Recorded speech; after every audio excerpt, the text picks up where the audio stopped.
Welcome back, Western Slope. It is 5:15 on this wonderful Thursday morning. I'm Josephine Sage. Let's jump into the forecast. If we take a look at America's Mattress live tower cam right now, we've got dark skies, but as our days are getting longer, that means our sunrise is coming earlier. That sun is going to come right over the mesa just around 7:25 a.m. And once it does, we are unfortunately going to be seeing overcast skies, and that's going to continue to be the trend for the next 48 hours. And our weather headlines are going to show us that we've got icy and slick roads expected for today, especially during these early morning hours and these late night hours today. And some snow accumulation is on the way, especially in those higher elevation areas. Up to 6 inches of snow is expected in some of those areas. And we've got these storms expected towards the end of today, taking us into the end of the work week. Our current temperatures are 26 degrees in Grand Junction. We're feeling 23 in Montrose.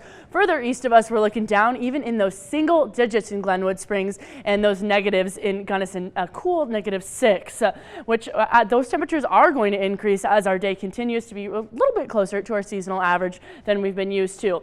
Denver's feeling 12 degrees today. North of us, we're down at 0 degrees in Bismarck. And on the west coast, we're feeling in those mid to high 50s as this bomb cyclone makes its way on through California, through Nevada, across Utah, and then it's going to hit us here on the western slope in just about 12 hours. Our almanac is showing us our high today is 42 instead of our typical 37, and on the low end, we're feeling 26 instead of our typical 16. So definitely on the warmer side of things due to that cloud coverage, keeping that warmth in here for us on the western slope. Our state radar is going to show us that we've got a little bit of some cloud coverage moving on in from Utah, but as that cloud coverage sticks around with us, it's going to completely get followed by all of those storm clouds. And our Thursday setup, folks, if we want to take a look here, we've got all of this action happening on over in the Pacific, and it's soon going to hit us over here in Grand Junction. If we take a look here, the morning that precipitation is going to break up. Then we've got that jet stream starting to amplify again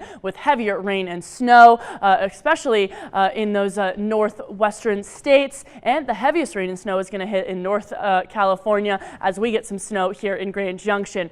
And they've got a flash flood likely as the day continues on.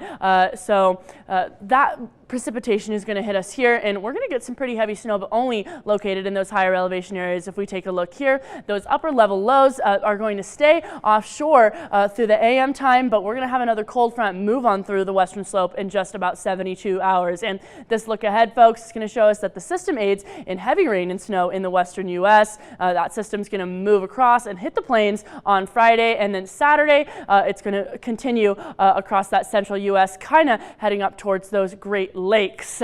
And this total snow coverage, folks, if we look north of Glenwood Springs, over in Aspen, and even along those San Juans and in Montrose, we're looking in those totals of up to 35, 40 inches of snow in some of those areas. But in Grand Junction and Montrose, we're only feeling about that 1 to 2 inches, especially over the Mesa and the Book Cliffs. Now, for the rest of this week, folks, we can expect some sunshine to finally hit us at the end of the weekend and into the early work week, but we've got some more unsettled weather moving on in from the west coast throughout the middle of the work week. Montrose is feeling that same kind of trend where we're going to peak at 41 degrees today and on Sunday. So keep your umbrellas on you and stay dry, Western Slope.